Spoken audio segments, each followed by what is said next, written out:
안녕하세요. 그리스도인의 상식이라는 주제로 저희가 온라인 강의를 시작했는데 벌써 마지막 시간이 되었습니다. 오늘도 세 분의 귀한 목사님 나와주셨습니다. 안녕하세요. 안녕하세요. 반갑습니다. 네, 오늘은 저희가 이제 마지막 시간인 만큼 좀 다른 방식으로 저희가 진행을 해보려고 합니다. 저희가 3주 동안 진행하면서 많은 질문을 주셨어요. 뭐 유튜브 댓글에도 남겨주시고 동산지기분들 또 목자분들 그리고 또 목사님들께 따로 이제 카톡으로 연락 주신 분들이 많이 있는데 저희가 그 질문들을 여기 이렇게 담아봤습니다. 그래서 이 질문을 랜덤으로 저희가 난 이게 상품권인 줄 알고. 그래서 상품권은 또 지루해하실까봐 저희가 여기 댓글 다신 분들에 한해서 여기 또 따로 준비했으니까요. 오늘 저희 상품은 뭐였죠? 상품은 제가 직접 카톡으로 상품권 스타벅스 스타 커피권을 보내드리겠습니다. 박수.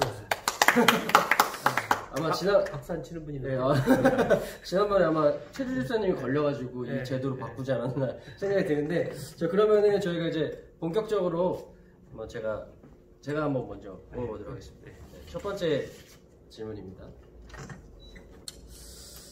첫 번째 질문.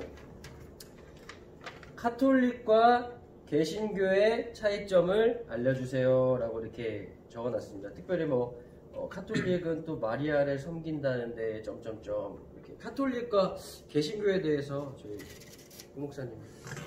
사실 카톨릭과 개신교는 일단은 똑같은 게 있죠.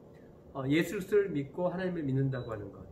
그런데 이제 카톨릭은 사도 베드로 이후부터 계속해서 교황이라고 하는 제도를 통해서 들어왔고요. 거기에서 이제 하도 교황 중심 교권을 하다 보니까 타락이 된 것에 대해서 반발해서 나온 이게 프로테스탄트라고 하는 것이 이제 개신교죠. 그러니까 아주 간단하게 말하면 하나의 종파적인 캐톨릭이 있었는데 거기가 타락을 하니까 거기에서 반발해서 나온 게 우리 종교개혁 루터를 중심으로 해서 나온 게 이제 종교개혁 이후에 나온 것이 이제 개신교라고 얘기했는데 카톨릭이라는 말은 보편적이라는 말인데 개신교도 사실 카톨릭이긴 해요. 그러나 이제 우리가 보통 그분한테 그렇게 사용하죠. 네. 또 하나 지금 아까 뭐 물어봤죠? 마리아. 마리아 문제를 이야기하는 분들이 많은데 마리아를 어떤 분들은 섬기고 하나님처럼 믿는다고 하는 분들도 가끔 있죠. 그렇게 이제 생각을 좀 많이 하시는 것 같아요. 이제 카톨릭은 마리아를 이제 예수님급으로 숭배하는 거 아닌가. 이런. 맞아. 그렇게 이제 우리 개신교인들이 많이 오해하는데 사실 카톨릭에서는 그게 아니라 마리아를 섬기는 것이 아니라 신앙의 모범으로 이제 생각하고 있는 것 같아요. 그래서 육신의 어머니인데 죽음 없이 승천했다라고 그들은 믿어요. 그리고 또 하나 중요한 게 있는데 마리아가 전구. 이게 뭐냐면 여러분 성당에 가보면 마리아상이 꼭 있죠. 그리고 거기서 기도하잖아요. 왜 기도하는 줄 아나요? 엄마의 기도를 예수님이 제일 잘 들어준다고 해서 엄마에게 부탁하는 기도하는 거예요. 엄마를 통해서. 그렇죠. 네. 그래서 카톨릭어로 전구라고 얘기해요. 근데 기독교는 그냥 당시 우리 마리아는 육신의 어머니다라고 이제 이렇게 정의가 되는 거죠. 이렇게 구분이 되죠. 또 하나 아까 얘기했던 캐톨릭과 구체적으로 좀 구분이 되어지만 거기는 미사드리고 우린 예배드리잖아요. 그죠? 그리고 또 하나 중요한 건 거기는 성찬식을 중시 여겨요. 근데 우린 예배를 중시 여기고 거기는 쉽게 말하면 어떻게 생각할지 모르지만은 예전 중심이고 우리는 설교 중심인 것 같아요. 그래서 좀 달라진 것 같아요. 그리고 또 하나 가장 중요한 건 종교개혁 나올 때 오직 성경 중심을 우리가 많이 하고 있죠. 카톨릭은 예전 중심이 많은 것 같아요. 네. 거기는 이제 매주 저희가 성찬을 하는 거죠. 그렇죠. 매주 하죠. 매주. 네. 그게 이제 예수님의 몸을 이제 직접 먹는다고 해서 만약에 떨어뜨리면은 그걸 핥아 먹어야 돼요. 포도주가 떨어지면 핥아 먹어야 돼요. 그래. 절대 떨어뜨리면 안 돼요. 안 되고요. 저희도 이제 성찬 저희 할 때도 보면은 손을 다 묶고 저희는 약간 좀 그런 게 좀 많이 있는데. 그래서 성찬할 때 이 손의 위치도 가르쳐줘요. 이게 받는 위치고. 그래서 이제 왼쪽 거로 오른손이 올라와서 이게 받아요. 이렇게 그런 원칙도 있어요. 또 카톨릭 구원에 있어서는 예수님을 믿는 거는 이제 공통된 것 같고요. 그런 교리적인 차이에 좀 있어서 개신교랑 좀 차이가 있어서 아마 그런 좀 사람들이 질문들이 많은 것 같습니다. 그러니까 또 우리는 죽은 자를 위해서는 기도하지 않는데 카톨릭은 보니까 죽은 자를 위해서도 이렇게 기도하는. 그게 이제 그 연옥이라고 하는 부분에, 그러니까 우리가 살아 있고 죽은 것 가운데 중간에 연옥이라는 것이 있는데, 그 연옥에 있는 사람들을 우리가 기도하면 연옥에서 천국으로 옮겨진다라고 하는 거죠. 사실 그것 때문에 이제 우리가 알고 있는 것처럼 중세 시대에 타락이 시작되어지죠. 뭐죠? 동전이 딱 따라간다? 면죄부 사건.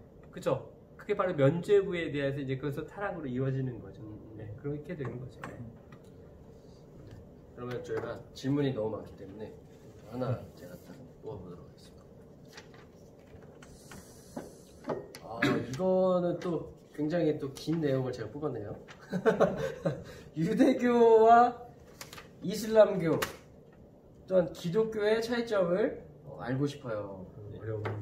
되게 이거를 이제 둘째 주인가요? 그때 아마 댓글로 달아주신 것 같은데, 유대교와 이슬람교 그리고 기독교의 차이점, 이거 되게 많이 궁금한 것 같아요. 알라 또 어떤 성경을 쓰고 있는지 이런 부분들이 굉장히 궁금한데, 이런 것도 조 목사님 또 자료가 계시기 때문에 잘 대답해 주실 것 같습니다. 전문가는 아닌데 사실 굉장히 방대한 내용이 될 수밖에 없는데, 이제 시간 관계상 중요 차이점만 일단 위주로 말씀드리겠습니다.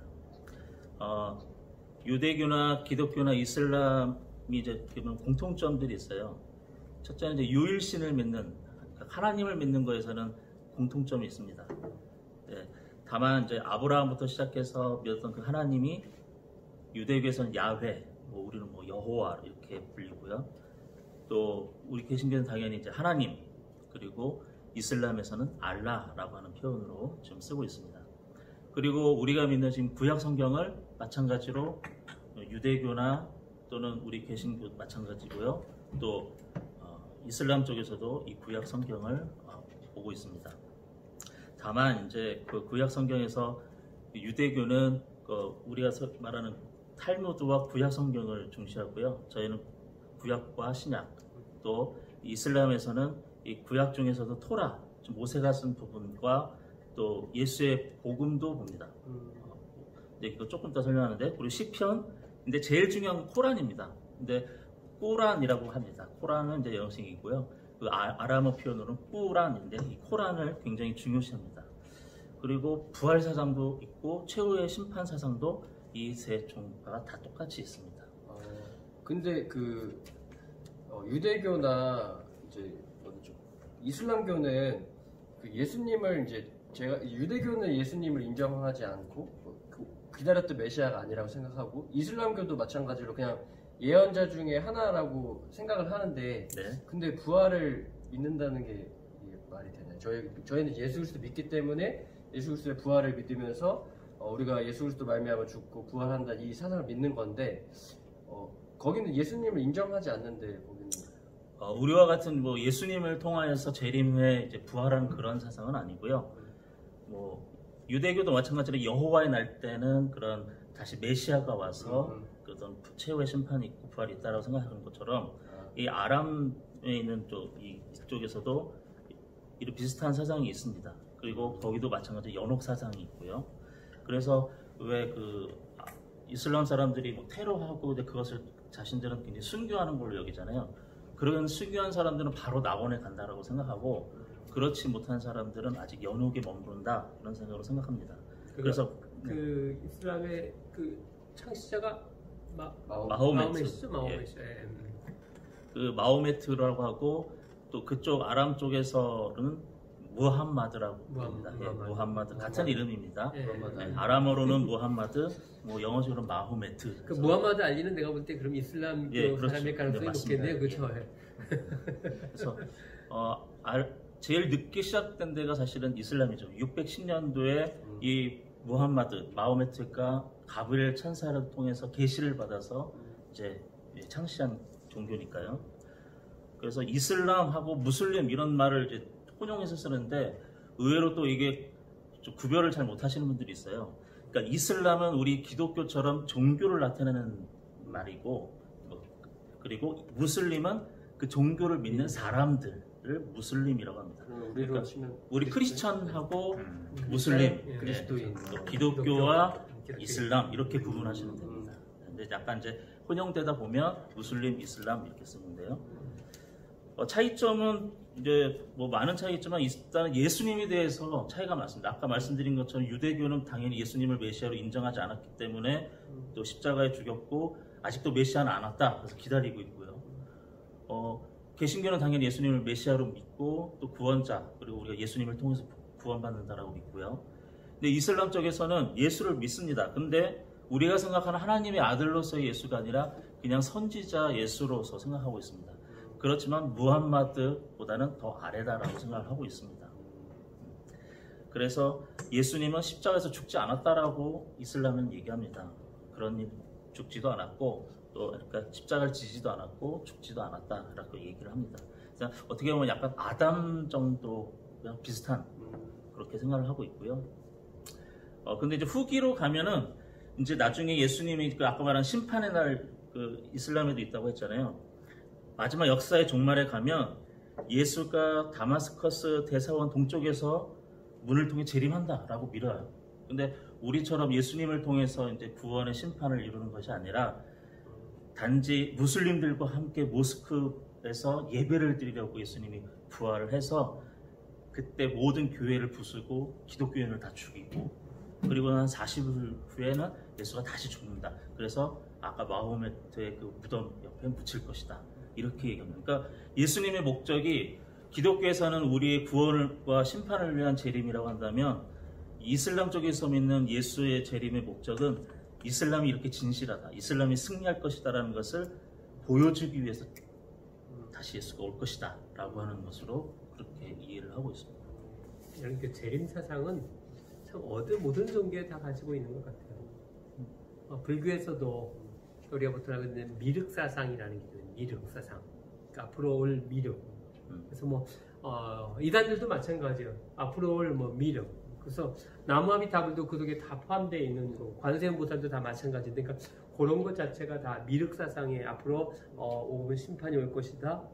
심지어 아차산에도 거기가 그 마지막 심판의 종착지라고 얘기합니다. 아차산. 네, 아차산 거기가요. 그래서 아차산 주변에 이단 종교가 거기에 주변에 많죠. 뭐가 있어요?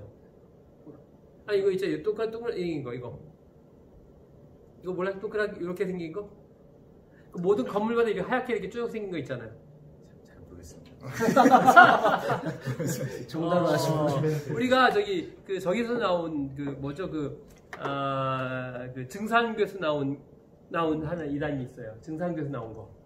대순진리교. 그렇죠. 예, 대순진리교회가 그 바로 거기 그 바로 밑에가 대순진리교회가 그 아차산 밑에 중곡동에 다 엄청나게 땅을 많이 서 그래서 그게 바로 나중에 미륵이 온다라고 하는 곳이 그 아차산이에요. 그 땅을 해서 많이 사고 있어. 이 대순진리교회가 이렇게 엄청나게 많아요 그쪽에. 장신대도 바로 그 옆에 있는. 맞습니다. 그래서 혹시 그 도에 대해서 들어본 적이 있습니까? 물어보잖아요. 그 대순진리교회예요. 네. 다른 문제 넘어갑시다. 이슬람에서 대순진리로 좀 하나 궁금한 게 왜 저희 기독교도 성지순례 하잖아요. 예루살렘도 가고 이제 이렇게 터키 국교회도 방문하고 이제 하는데 이슬람은 보면은 메카인가요? 이제 그 마호메트의 탄생지 거기 성지 순례하는 거를 기독교인들이 성지 순례하는 거랑은 차원이 다르게 이렇게 어마어마하게 가고 그걸 좀 의무화하는 것 같은 좀 부분이 있는데 그 부분 혹시 좀 어떻게 되는 건지 아시는지? 그게 구원관하고도 관련이 있는데요. 뭐 유대교는 당연히 이제 하나님이 두신 율법을 지키고 선행해야 된다라는 사상이고, 기독교는 이제 우리를 위해서 십자가를 지시고 죽으신 예수님을 한마디로 지금 그러니까 메카를 방문해야 구원이 그렇죠. 관련돼 근데 있다. 이쪽 이슬람에서는 5가지의 실천 기둥이라고 해서 이 5가지를 지켜야 된다고 하는데 그 중에 하나가 이런 성지순례가 포함되어 있습니다. 최소한 한 번, 평생 동안에 최소한 한 번 성지순례를 해야 된다. 그게 이 5가지 중에 하나예요. 그리고 뭐 우리가 아는 것처럼 그냥 금식 기간, 구워 라마단 먹는 금식 거예요? 기간. 라마단 금식 어. 기간 하는 거, 그리고 하루에 5번 정해진 시간에 기도 이렇게 하는 거 있죠. 있죠. 예, 그 기도하는 거. 종이 울릴 때. 예, 예. 또 뭐 매일 암송하는 게 있습니다. 신조를 암송하는 것, 그리고 알라 외에는 다른 신이 없다라는 그런 것들을 이제 암송하는 것 이렇게 있습니다. 되게 어떻게 보면 뭘 행해야만 구원이 연결된다는 굉장히 율법적인 틀이 좀 이슬람에 굉장히 강하게 있네요. 근데 사실은 그 메카를 방문하는 것과 우리 그 구약 성경에 나오는 유대인들은 1년에 4차례 세절기에 꼭 한 번은 솔로몬 성전에 가서 만나야 되는 것과 뭐 많은 차이는 없는 것 같아요. 그것도요. 유월절, 칠절, 장막절 이 3대 절기에는 꼭 가서 뭐 성전에 가서 기도하고 예배하는 것을 했던 것들을 이제 그 이슬람에서 좀 많이 따온 그런 형식들을 많이 경험할 수가 있어요. 그러면 진짜 목사님 유대교는 지금도 예루살렘을 그렇게 방문하나요? 아니죠. 이제 포로 이후부터는 네. 성전이 지금 없어졌잖아요. 사실은요. 없어지면서 이제 회당 중심으로 바뀐 거죠. 사실은요. 네. 목사님 메카 가보시지 않았나요? 저요? 아니 메카 겐지스강 인도 근처 가신 것 우리 같아요. 메카는 우리 그 PD 감독인 우리 네. 백현준 전사님이 가보지 않았을까요? 메카 가보셨어요? 저는 가봤습니다. 메카 가봤어요? 황금동 그쪽으로 가봤습니다.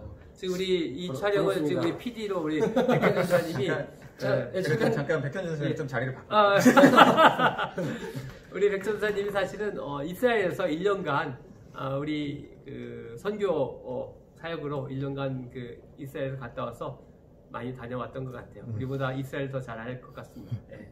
잘 아시니까 다음 기회에 그러면 게스트로 한번 모시도록 합시다. 네. 다음 기회에 저희가 시간이 없어가지고 네. 뭐 그럼 조금 더 추가적으로 말씀하시죠. 혹시 이슬람 쪽으로 또 좀 궁금하실 것 같은데 그 언론에 보다는 순니파, 시아파 이런 것들이 좀 나오기 때문에 하나만 그것만 얘기하면 순니파는 그냥 우리로 치면은 개신교 카톨릭과 개신교의 차로 보면 개신교 측처럼 개혁했던 게 순니파예요. 그리고 시아파는 그 전통적인 종교파입니다. 그래서 이 두 그룹이 굉장히 이런 종교적인 갈등과 싸움을 많이 하고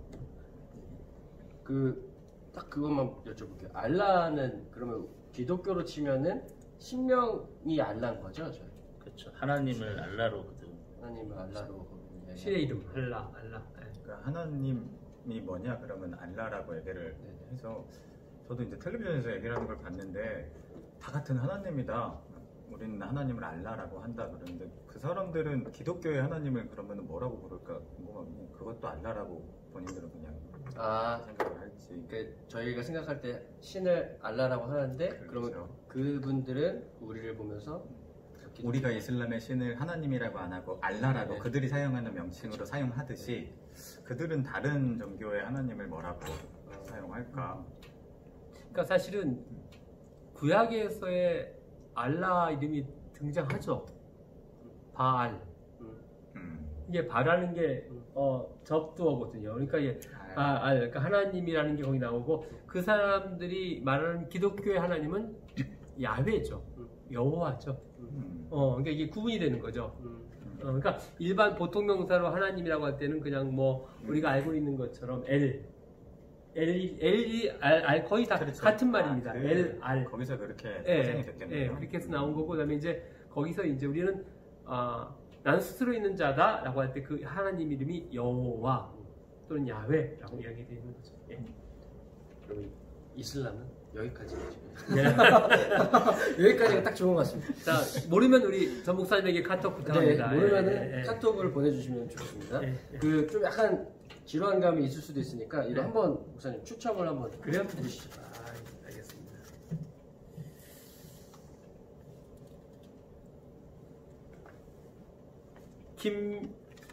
김미옥 집사님입니다. 김미혁 집사님. 이분이 아마 그 권영 집사님 이 아니겠습니까? 네네. 그런 거 같죠? 네, 그런 것 같습니다. 김미옥 집사님에게 제가 카톡 상품권으로 축하드립니다. 곧장 지금 스타벅스 커피숍 감사합니다. 보내드립니다. 감사합니다.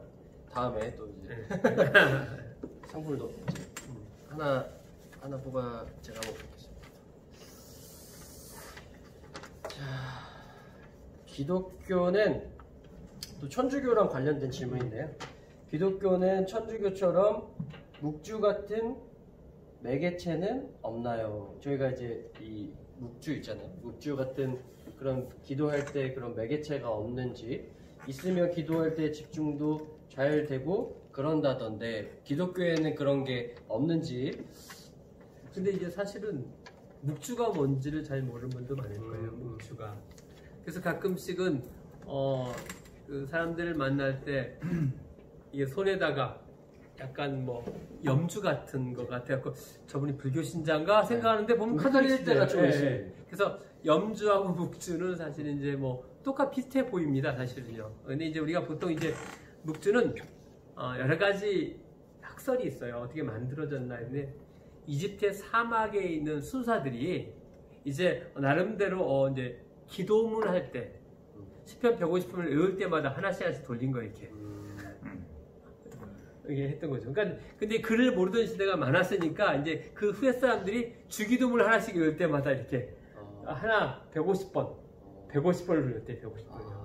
약간은 좀 이제 기도한다는 의미로 이제 집중한다는 의미로 있는 건데, 그래서 이제 약간 정신 집중을 위한기도 하고 또 귀신을 물리치기도 할 때 사용했다고 하는데, 이제 묵주 기도라는 것이 캐톨릭에 있어요. 정식으로 묵주 기도라는 것이. 그래서 이제 15세기 도미니카 수도사에 의해서 많이 얘기되는데, 이제 어떻게 보면 이 묵주 자체가 가지고 있는 하나의 기도하고 있는 마음에 집중을 할 수 있는 것인 것 같아요. 그런 의미에서 이제 뭐 필요하긴 하는데, 이 기독교는 있느냐? 없습니다. 어떤 분이 십자가를 지고 막 기도하는 분인데 그건 하나의 그냥 자신을 위한 거지. 십자가 목걸이도 사실은 심지어 어떤 분들은 그걸 우상이라고 얘기하는 분도 있어요. 그래서 이제 예를 들면 나중에 이제 그 동방정교회나 그 서방정교회 싸움할 때 보면 이콘 문제가 있어요. 그림, 성화 있잖아요. 성화 자체, 조각 이런 것도 다 없애버려요. 그러니까 그런 의미에서 이 기독교는 사실은 교회 안에 십자가가 있잖아요. 교회 안에 십자가가 합동 측에서는 십자가를 두면 안 돼요. 본당 안에. 그걸 우상으로 생각해요. 지금도요. 합동 측에서는요. 그러니까 이제 그게 보면 이제 좀 되게 맞는 이야기이긴 하지만 너무 그런 부분에, 그렇죠. 우리가 이제 기도할 때는 또 십자가 보면 마음이 편할 때가 있으니까 또 차에다 십자가 달고 그리고 또 불법 유턴하고 막 그러면 안 되겠죠, 그죠? 우병이 물고기 하면서. 네, 그렇죠. 네. 그렇습니까? 우리 기독교는 묵주 같은 기도 어떤 도구가 있지는 않다. 그 대신 매일 성경이 있다. 오늘 고린도전서 7장 매일 성경이 있습니다. 저희는. 네. 큐티가 있습니다. 네. 조 목사님 하나 뽑아주세요. 저 앞에서 자꾸 찾아요. 저 가운데에 있는 질문들도 좋은 질문이 있습니다. 섬김은 무슨 뜻인가요? 섬김에 대해서 얘기하시나요? 한번 읽어주시죠. 안 보이시니까. 네. 누군가를 대접하는 거라고 이해하고 있긴 한데, 섬김을 하면 뭐가 좋은가요? 섬김을 많이 하면 좋은 건가요? 약간 면죄부 이런 느낌인데 어떤가? 지금 사실 섬김이라는 건 우리가 기독교에서 많이 뭐 섬김을 받으는 것이 아니라 섬김을 받으라. 그러니까 어떻게 보면 황금률하고도 비슷한 부분인데, 섬김은 영어로 아주 간단해요. 서비스예요. 서비스. 그런데 기독교의 섬김은 조금 달라요. 섬김은 어떻게 보면 내가 남을 섬기고 배려하는데 그 원인이 뭐냐면 내가 은혜 받아서, 내가 저 사람은 잘 보이려고 하는 게 아니라 내가 은혜 받고 감격돼서 내가 자발적으로 섬겨주는 것이 전 진짜 섬김이라고 보는 거죠. 그러니까 여기 보면 면죄부에 대한 얘기가 나왔는데, 캐톨릭이나 불교는 면죄부적인 요소가 많아요. 내가 쓴 공덕을 위해서 섬김을 해야 네. 이제 구원받는다. 그렇죠. 그러니까 이 불교는 이게 올라가는 거잖아요. 쭉 공덕을 쌓는 거잖아요. 그 열반회계인데, 우리는 이미 하나님의 은혜를 받아서 감사해서 움직이는 게 우리가 이제 섬김입니다. 그러니까 섬김에는 자발성과 진정성이 있어야 되는 것 같아요. 자발성과 진정성. 그러니까 뭐 의도적으로 뭐가 되려고 섬기는 건 섬김이라기보다는 대가를 바라는 것이니까 진정한 섬김이라고 말하기 좀 그런 거 같네요. 저희는 뭐 구원을 위해서 섬긴다 뭐 이게 아니라 그런 말은 없습니다. 예, 이게 아니라- 이미 구원을 받은 거죠. 이거가 차이인 것 같습니다. 네. 제가 또 빠른 진행을 위해서 네. 가벼운 질문일 수 있는데요. 예배에 적절한 옷차림 같은 게 있나요? 친구들이 특히 막 여름에 샌들 신고 교회 가면 안 된다고 해서 좀 궁금했어요. 라는. 네. 목사님 한번. 네, 제가 이제 좀 대답하기 편한 질문이 좀 많이 나와서 좋은 것 같습니다. 실질적으로 뭐 이제 나이가 좀 있으신 성도님들 중에서도 이런 부분 이렇게 은근히 궁금해하시고 물어보시는 경우들이 좀 있는 것 같아요. 옷차림, 적절한 옷차림이 뭐가 이제 예배 때 있는가?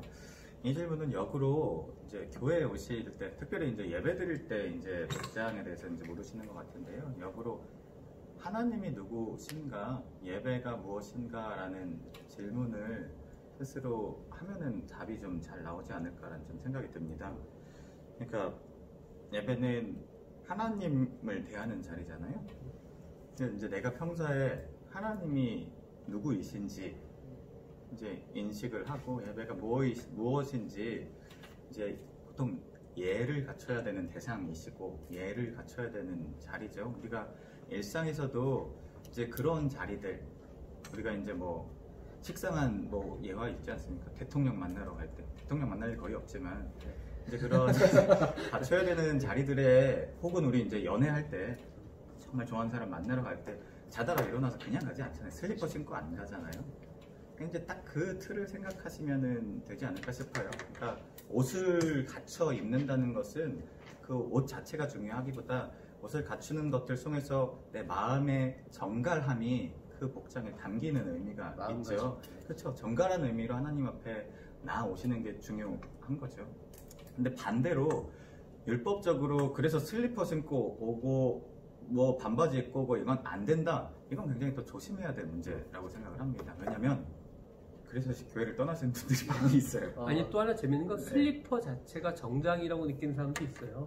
네, 있죠. 네, 그게 있어요. 네. 이제 뭐 그런 의미도 있고 말씀하신 것처럼 사람이 다 다르거든요. 신앙의 단계가 다 다르다고요. 내가 지금 아직 하나님을 생각하는 수준이 여기고 내가 생각하는 아직 예배 수준은 요 정도인데 그 사람한테 왜 나만큼 하나님을 더 귀하게 섬기지 못하느냐라고 뭐라고 하면은 초신자들 그런 신앙의 수준에 있는 사람들은 그것 때문에 상처받아서 앞으로 무궁무진한 그 예수님에 대해서 하나님에 대해서 알아갈 기회 자체를 박탈당할 수 있습니다. 그러니까 이제 그 의미에 대해서는 잘 간직하되 이런 우리가 율법적으로 그 자체를 우리가 지적하고 그걸로 상처 주는 그런 오류에 대해서는 굉장히 좀 조심할 필요가 있겠다. 중고등부 친구들 중에 좀 그런 친구들이 좀 맞죠. 꽤 그런 경험들이 있는 것 같아요. 그러니까 중고등부 아이들이 가지고 있는 문화를 우리가 좀 더 이해하면 그러니까 제가 얼마 전에 한 작년인가 재작년에 싱가포르를 간 적이 있어요. 싱가포르를 갔는데 그 목사님이 아주 재밌는 얘기를 하더라고요. 무슨 얘기냐면 자기는 이제 이 남방을 입고 우리 한국에 있는 그 뭐 총회장이 이제 높은 사람을 맞이하러 갔다는 거예요. 근데 옆에 있던 그 총무가 이렇게 무리하게 옷을 이렇게 입고 왔냐고 그러는 거예요. 넥타이를 안 했다고. 그래서 자기가 이렇게 이게 정장이다 여기서는 이게 최고의 정장이다라고 얘기했다는 이야기를 제가 듣고 그 문화를 우리가 이해하지 않으면 그렇죠. 맞습니다. 내 관점으로만 보니까 이게 오류가 생길 수가 있는 것들이 있죠. 그래서 또 하나 중요한 이것은 본질이 아니잖아요. 그런 측면에서 중요한 것 같아요. 네. 네, 우리 다음 거 한번 질문 한번 제가 또 한 뽑아보도록 하겠습니다. 자, 목사님이 되는데 연령 제한이 있나요? 그리고 여자는 목사가 될 수 없나요? 라고 이렇게 질문하셨습니다. 이건 제가 말씀 잠깐 드리겠습니다. 총회법에 의하면 마치 너무 준비한 것처럼 30세로 정해져 있습니다. 일단 그래서 30세 이상이 되어야 이제 안수를 받을 수 있고요. 그 다른 경우도 있더라고요. 군목 같은 경우 일찍 안수 주고 보내는 것 같더라고요. 군목이나 또는 선교 나가는 목사님들에게는 예외적으로 나이 상관없이 드리고요. 물론 질문에 나온 것처럼 여성도 당연히 목사님이 되실 수가 있습니다. 실제로 뭐 여자 목사님 계시고 우리 교회도 임지원 네. 목사님 1호 계셨죠. 강남동산교회 1호 목사님. 다른 교단도 그러나요? 예, 저희 이제 통합 측도 여자 목사님 계시고 순복음이나 감리교나 뭐 기장 측도 다 이렇게 여자 목사님 계시고요.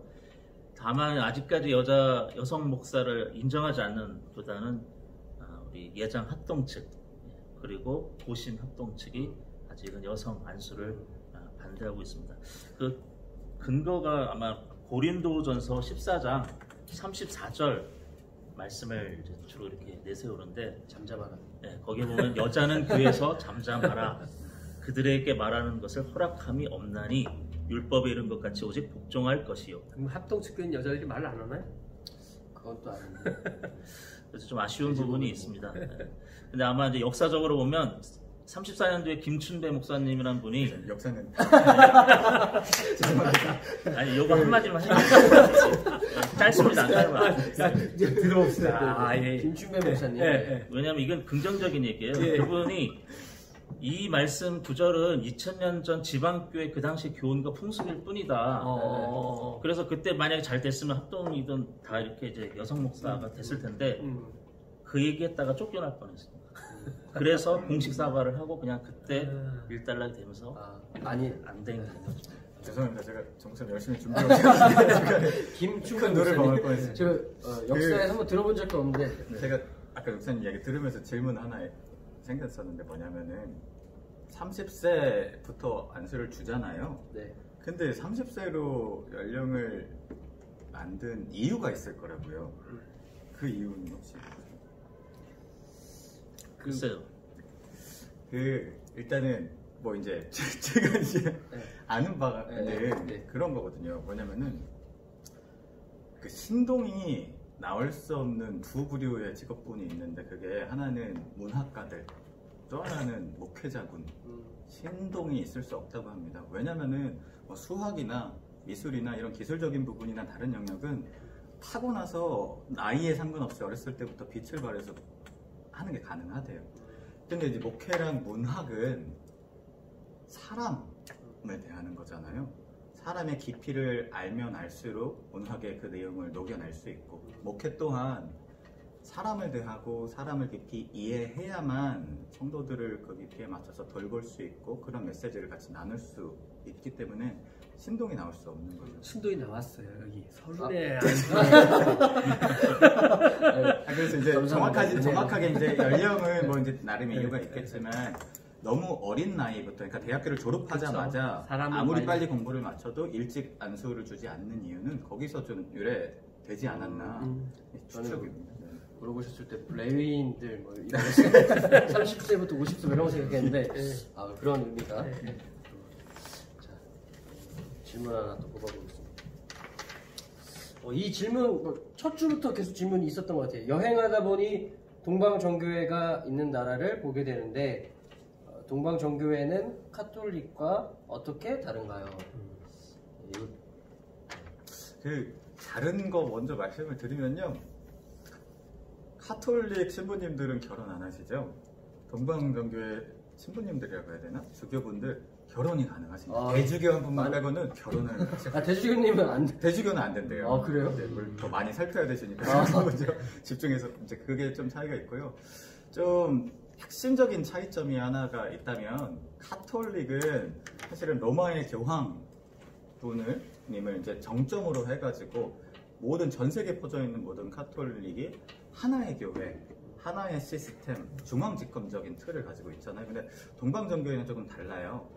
동방정교회를 뭐 언급할 때 들어보셨을 때 뭐 러시아 정교회, 그리스 정교회, 정교회 앞에 각 나라의 명칭이나 지역 명칭이 좀 붙는 것들을 보셨을 텐데, 이것처럼 동방정교회는 이제 자치별로 이게 나눠져 있습니다. 권한, 그리고 운영 방식, 이런 것들을 지역별로, 나라별로 그것을 나눠서 알아서 운영하게끔 그게 구분이 되어 있는 구조가 있더라고요. 이게 어쨌건 그래서 이제 각 국가별 정교회마다 내용들이 조금씩 또 다를 수 있는 것들은 또 이제 그런 교리적인 차이점에서 좀 온다. 그러니까 서방정교회를 우리가 보통 캐톨릭이라고 말하거든요. 서방정교회에서 반대해서 예, 나중에 보면 이 교리 문제하고 여러 가지 복잡적인 문제이기 때문에 이제 동방정교가 이게 분리되어지는 거죠. 동방정교의 대표적인 나라 이제 러시아 정교회, 그쵸. 예, 그러니까 뭐 그리스 정교회 정도가 있는 거죠. 교리 중에는 뭐 특징적인 교리는 뭐가 좀 무슨 차이 때문에 조금 나눠지는 교리 그러니까 이제 역사 부분을 저도 어쩔 수 없이 살짝 그러니까 이제 로마 카톨릭과 이제 정교회가 서로 이제 갈리게 됐죠. 우리 한국교회 분열 역사 저번에 할 때도 이제 쭉 봤지만 이 전 세계적인 이 교회 틀 안에서도 이 분열의 역사가 있었던 거고 이제 11세기경 이제 전후가 되는데요. 원래는 하나의 교회였던 틀에서 이제 로마 제국이 이제 계속해서 커지니까 교구를 우리도 이제 1교구, 2교구 있잖아요. 그것처럼 이제 지역별로 교구가 좀 나뉘게 됐죠. 이제 로마에 있는 교구가 있었고, 그리고 이제 지금 터키 이스탄불에 있는 이제 콘스탄티노플 이제 교구가 이제 있었는데 그 외에도 한 전체 합하면 한 5교구가 있었습니다. 근데 이제 이 두 교구가 지역도 다르고 거리도 떨어져 있고 각 이제 권위도 이제 있고 하다 보니까 이 사실은 정치 싸움 이제 권위 싸움 이런 것들이 굉장히 이제 수차례가 있었고요. 그리고 교리적인 싸움도 이제 한 번 있었습니다. 그냥 딱 하나 그 교리 싸움 하나만 좀 예를 들자면 이제 우리 사도신경 우리 이제 성경 가운데에 핵심되는 가치를 뽑아놓은 게 이제 사도신경이잖아요. 우린 그걸 믿는다고 고백하잖아요. 이제 이 초기 교회는 니케아 신조가 이제 있었죠. 그 니케아 신조의 여러 구절 속에서 이제 그런 게 있었어요. 성령은 아버지께로부터 나온다. 그런데 성령은 아버지께로부터 나온다라는 그 말에 성령은 아버지와 아들에게서 나온다라는 문구를 라틴어를 살짝 더 이제 추가한 내용이 누가 이제 집어넣은 거예요. 근데 그건 아주 중요한 신학적인 그렇죠. 내용이라서 사실 어렵긴 해요. 어렵죠. 네. 30초 안에 끝낼 수 있습니다. 근데 로마 쪽에서는 로마 교회 쪽에서는 그걸 받아들였고 동방 교회 쪽에서는 우리는 그거 교리적으로 인정할 수 없다. 안 받아들인다. 받아들일 수 없다. 이래서 이게 아버지와 아들에게서부터 나온다 할 때 그리고 아들로부터라는 게 라틴어로 필리오케라고 하는데 그 한 문장 때문에 이 둘이 굉장히 틀어지게 된 계기가 있어요. 필리오케 논쟁이라고 이제 교회사에서 굉장히 중요한 이제 자리를 하나 차지할 정도로 그런 게 있습니다. 그리고 아버지로부터 그리고 아버지로 그게 그리고 뭐라고? 아버지로부터의 싸움으로 네. 동방정교회와 또 서방 네. 신학자들은 함부로 우리가 뭐 얘기할 수 없지만 교회 분열의 역사를 보면은 진짜 이렇게 참 별거 아닌 걸로 좀 나뉜 사소한 틀들이 참 많이 있어요. 이제 딱 두 개밖에 안 남았네요. 추천 하나만 딱 하고 가겠습니다. 추천 전 목사님 아까 목사님 성함이 뭐였죠? 김충 그거 잃어버리면 안 될 것 같아요. 잊어버리면 안 될 것 같아요. 네, 질문 많이 해주셨는데 김계숙 권사님. 사실 이 감사합니다. 동방정교회 질문을 아마 네. 김계숙 권사님이 해주신 걸로 알고 있는데 도움 많이 되셨죠? 미흡했던 점이 있으면은 김희경 목사님 다시 한번. 그러면은 기독교도 2000년이 넘는 종교인데 전통 복식은 없나요? 그러니까 여기에서는 이제 천주교 안에는 그런 뭐 전통 복식들이 있는 것 같은데 기독교도 뭐 나름 2000년이 넘는 종교인데 그런 전통 복식이 없냐? 목사님이 저희는 이제 가운을 평소에 이제 안 입고 하시니까 또 이런 질문을 드릴 수도 있을 것 같아요. 목사님이 입으셨던 보라색 망토 이거는 그 스톨 말하는 것 같죠? 스톨 같은 거가 이제 성경의 본고장이 이스라엘에서 넘어온 옷처럼 안 보여서요. 어쨌든 이런 전통 복식이 있냐, 뭐 이걸 질문하시는 것 같아요. 네. 전통 복식이 공식적으로 어떤 옷을 입어야만 한다라는 통일된 틀은 개신교내에는 이제 제가 알기로 이제 없습니다. 그럼에도 불구하고 장로님들, 목사님들 안수를 받으실 때 이제 가운을 이제 입게 되죠. 근데 마찬가지로 교단마다 혹은 교단 내에서도 통일된 어떤 이제 틀 이런 거는 이제 좀 교회별로 이렇게 좀 자유를 맡겨져 있는 편인 걸로 좀 알고. 그러니까 사실 이제 옷은 그러니까 우리 개신교 자체가 기독교가 카톨릭의 예전 그런 의상 이런 것에 대해서 반발해서 나왔기 때문에 그렇습니다. 그걸 네. 모든 걸 다 거부했어요. 거부해서 사실은 캐들이 가지고 있던 의상이나 옷 시스템 형식들. 이런 것들 다 형식들을 다 배제한 것이 사실은 기독교예요. 그러다 보니까 많은 것을 사실 좋은 것을 놓쳤죠. 예를 들면 그 수도원의 운동 같은 것들을 놓쳤는데, 그래서 지금 재밌는 건 뭐냐면 카톨릭은 기독교의 것을 좀 배워가고 있고, 기독교는 카톨릭의 형식을 좀 따오고 있고, 그래서 이제 사실 크로스하고 있는 중인 것 같아요 지금요. 그래서 우리가 보통 이런 가운 입고 이런 스토를 하는 것도 우리 원래 기독교는 안 하는 거였었어요. 그런데 천주교에서 해왔던 스토리 자체도 원래 그런 없었어요. 근데 이제 그것을 이제 그 주교들이 이렇게 하잖아요, 이렇게요. 그것을 따온 거죠, 우리가. 따와서 또 우리가 보통 우리 목사님 클러치 셔츠라고 있는 거 있잖아요. 이거 캐들릭 로망 셔츠. 근데 로망 셔츠라고 하지 않고 클러치 셔츠라고 해요. 그냥 클러지, 목회자 셔츠라고 하는지 그런 것들도 이제 사실은 우리가 별로 안 입었다가 그래도 목회자를 구별한다는 의미에서 그렇게 입었던 의미가 있는 거죠. 그러니까 전통적 복식은 이제 이렇게 나온 김에 조금 설명하자면, 우리 성직자 셔츠 저희가 이제 가끔 입는 이렇게 넥타이를 맬 수 있는 게 아니라 이렇게 딱 이제 닫혀져 있는 그것이 멋있다 이제 그렇게 이제 보실 수도 있는데, 이게 의미가 사실은 왜 이제 노예들이 옛날에 이제 목줄을 차고 끌려왔잖아요. 딱 그 의미입니다. 이게 노예 종을 뜻하는 그 형식이 있는 것이 이 로만 셔츠, 그 성직자 셔츠인 거죠. 그래서 성직자분들이 이제 하나님의 종의 모습으로 살아가겠다, 그런 의미가 좀 담겨 있다고 알고 있고. 보시면 아까 그 스톨 얘기 나왔는데, 나온 김에 그 스토리 보면 우리가 절기별로 색깔이 구분이 돼 있어요. 그거도 한번 좀 다뤄주시면 좋을 것 같은데. 색깔은 누가 좀 제가 한번 예배위원회시기 때문에 평소에 민감하게 그것도 틀리면 안 되잖아요. 색깔이 뭐 있죠? 전체? 흰색, 흰색이 있고요, 보라색이 있고, 빨간색, 녹색. 저희 크게는 이렇게 이제 4개가 있습니다. 절기에 따라서 이 4가지 색을 이제 구분해서 사용을 하는데요. 흰색은 이제 뭘 상징할 것 같으세요, 혹시? 우리가 보통 부활. 흰색이니까 기쁨, 성결, 이거를 뜻합니다. 그래서 진짜 부활절에 그리고 이제 예식에서는 기쁨을 상징할 결혼 예식에 이제 흰색을 보통 쓰고요. 그리고 보라색은 저희가 사순절과 대림절에 씁니다. 기다리고, 사순절이 뭐죠? 저희가 이제 특별히 상회하는 그런 의미가 이제 이 보라색에는 좀 이제 또 이제 절기에 좀 많이 담겨 있을 때 이제 좀 쓰고 있고요. 그리고 빨간색이 있죠. 빨간색은 성령 강림 주일에 씁니다. 그러니까 이제 성령의 불, 이제 이런 것들, 예수 그리스도의 보혈 이런 걸 쓰기 때문에. 근데 절기 전체 중에서는 제일 좀 적게 쓰는 색깔이 이제 빨간색이 되는 것 같고요. 마지막 무슨 색깔 남았죠?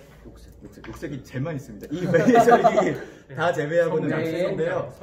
성장, 생명, 이제 이런 것들을 뜻합니다. 우리의 그리스도의 삶이 하나님 앞에 성장해야 되고 성숙해져 가야 되기 때문에 이런 녹색을 이 기본적인 중요한 절기 외에는 기본적으로 이제 녹색을 이제 좀 쓰고 있죠. 저희 본당에는 이제 두꺼운 성경책 밑에 스토리 예, 맞습니다. 그렇게 해서 눈치채셨는지 모르겠지만 절기에 따라 계속 바뀌고 관심 없는 분도 많아요. 그게 매번 바뀌고 있고 예배위원회가 굉장히 신경 쓰고 있다는 것을 알고 계시면 좋겠습니다. 재밌는 건 안수식 때는 동일합니다. 무슨 색을 쓰죠? 스토를? 빨간색? 빨간색을 씁니다. 빨간색을 씁니다. 내가 철저하게 죽어지는 어떤 그런 의미를 가져서 안수식 때는 다 모든 건 다 빨간색으로 하게 되어 있습니다. 이건 몰랐습니다. 안수식 빨간색이요. 안수한 지가 너무 오래됐어요? 30세. 마지막 질문이에요. 예수님 왜 해가 바뀔 때마다 자꾸 태어나셨다 다시 돌아가시나요? 이거는 출처를 밝혀도 좀 되나요? 행복에서 질문 혹시 받으시나요? 행복 출처 밝혀도 될까요? 저희 프라이버시인가요 이거?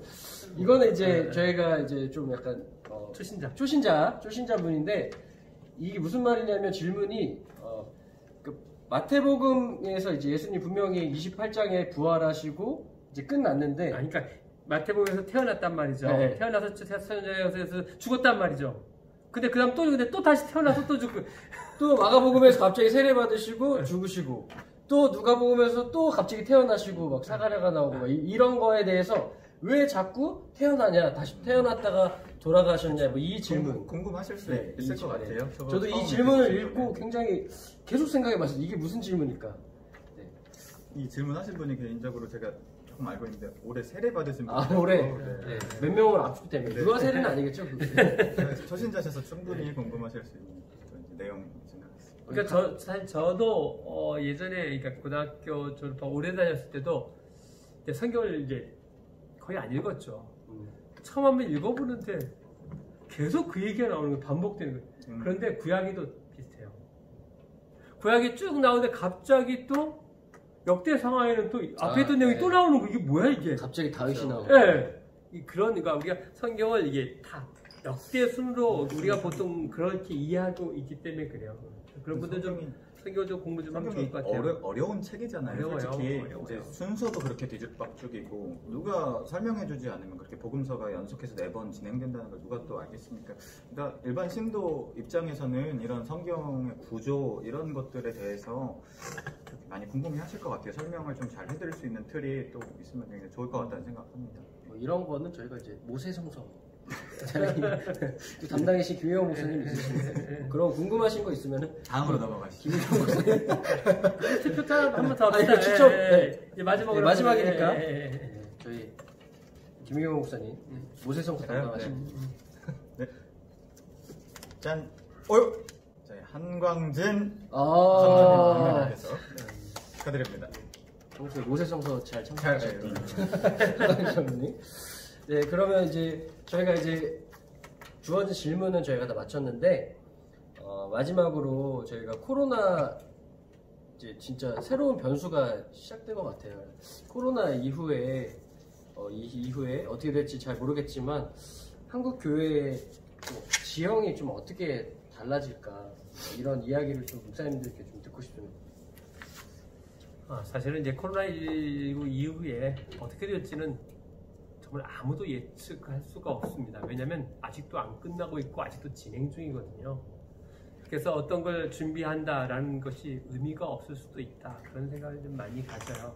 또 하나는 뭐냐면 이번 코로나19가 되면서 이제 한국 교회에서 가장 큰 위기는 교회 학교입니다.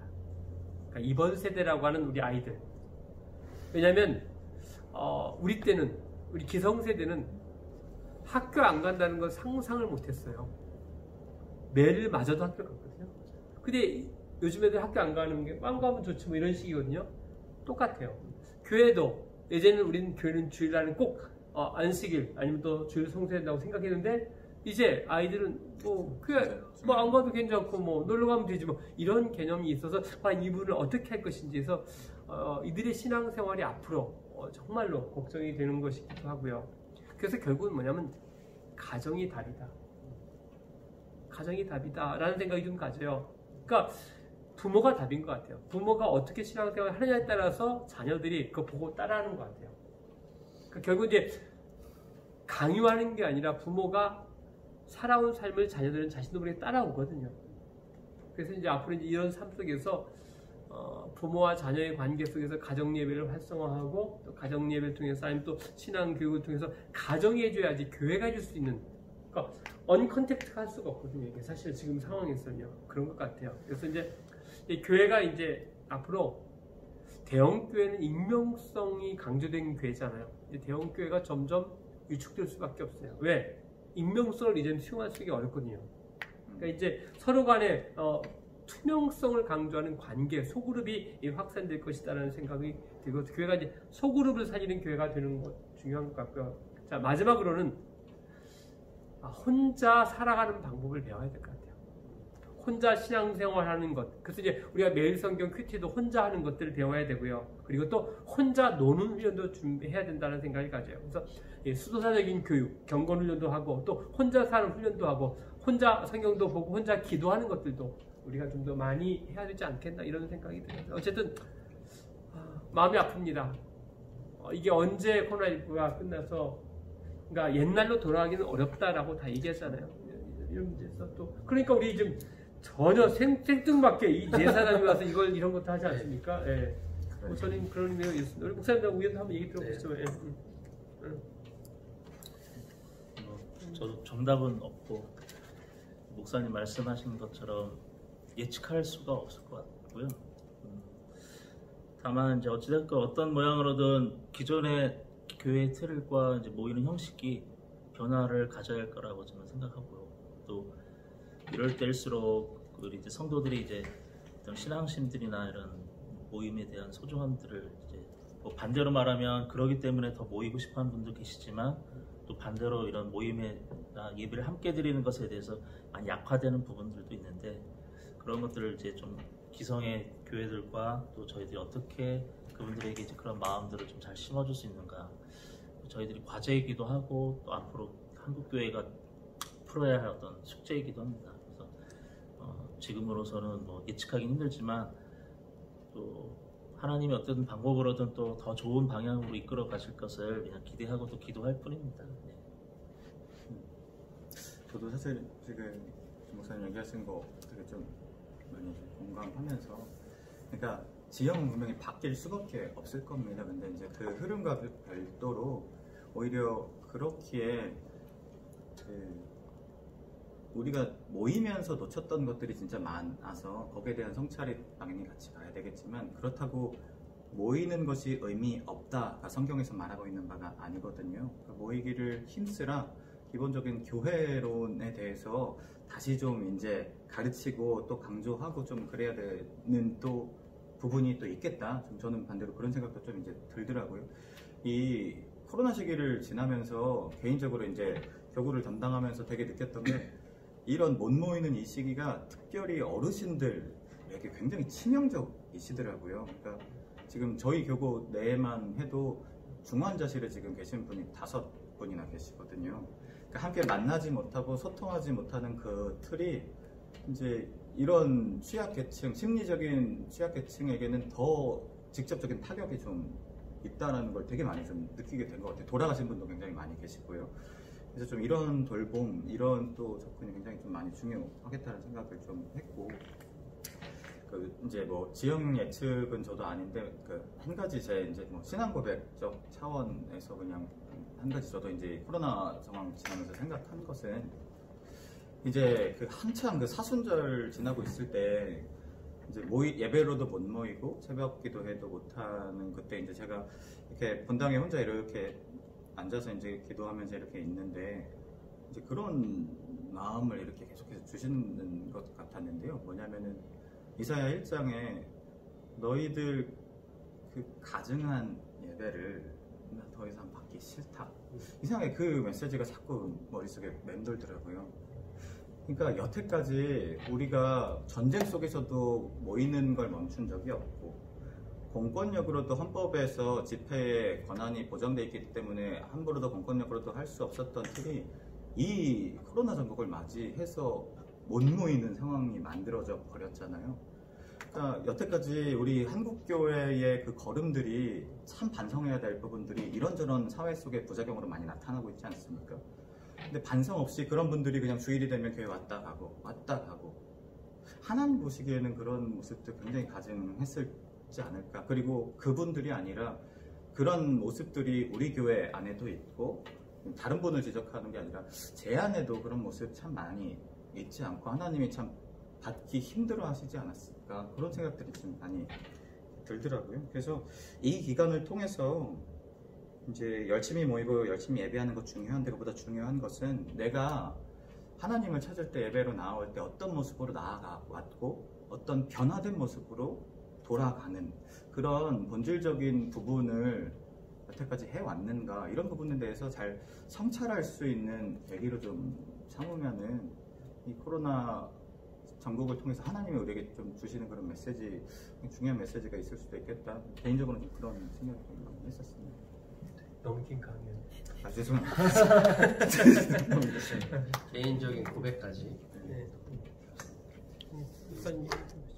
저도 이제 목사님께서 계속 이제 저희 사역자들 이제 전도사 때부터 계속 말씀하셨던 게 이제 아마 목회 패러다임이 계속 바뀔 거다 이제 이야기를 하셨을 때 저는 이제 사실 그렇게 막 이렇게 와닿긴 했지만 그렇게 와닿지 않았고 그게 어떻게 지금 있는 게 결코 바뀔 거라고 생각하지는 않았거든요. 뭐 교회 형태가 바뀌더라도 조금씩 바뀌겠지, 뭐 모이는 게 없어, 뭐 이런 건 없겠다, 이제 이 생각을 했는데, 이번에 아예 진짜 이거를 모이는 게 이제 안 되다 보니까, 성경을 읽을 때도 예레미야가 이제 성전이 파괴되고 이제 너희 무너질 거야, 심판될 거야, 이 이야기를 했을 때 사람들이 막 화를 내잖아요. 근데 그 상황이 좀 이해는 안 됐었거든요. 근데 한국 교회 안에 이런 메시지가 이제 들려지고, 저도 이제 그런 고민을 이제 많이 하게 되는 것 같아요. 이제 패러다임이 분명히 바뀔 거고,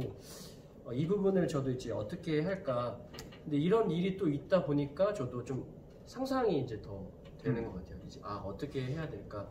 어떤 게 또 신앙생활이고, 또 어떤 게 어떤 내가 그동안 어떤 삶을 살았는지에 대해서 저도 되게 고민이 많이 됐던 것 같아요. 저도 도동사교회를 맡은 입장에서는 지금 이제 교회학교 친구들, 이번 세대 아이들을 생각하면 참 좀 마음이 좀 어렵더라고요. 이게 애들이 보이는데 이제 한편으로는 더 신앙을 다지는 또 친구들도 있는 반면에, 한편으로는 또 부모님이 또 신앙을 안 가지고 있는 친구들은 아예 이제 낙오자가 되어서 다시는 오지 못하는 지경까지 가게 되는 제가 모습을 보면서 참 안타깝지만, 그래서 이제 저희도 이제 전사님들이랑 이제 모여서 이제 매번 모일 때마다 어떻게 우리가 해야 될까, 이 시기에 아이들이 특별히 또 부모님 안 다니는 친구들을 어떻게 우리가 그 아이들에게 신앙을 계속해서 유지할 수 있도록 할 수 있을까를 고민하는데 정말 어려운 것 같습니다.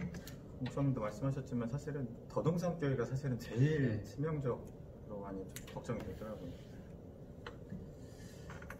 좀 정리를 하시죠. 뭐. 네, 네. 한번 특히 하나 더 하시죠. 네, 한번, 네. 많이 먹어요. 너무 경건해가지고. 네, 제가 한번.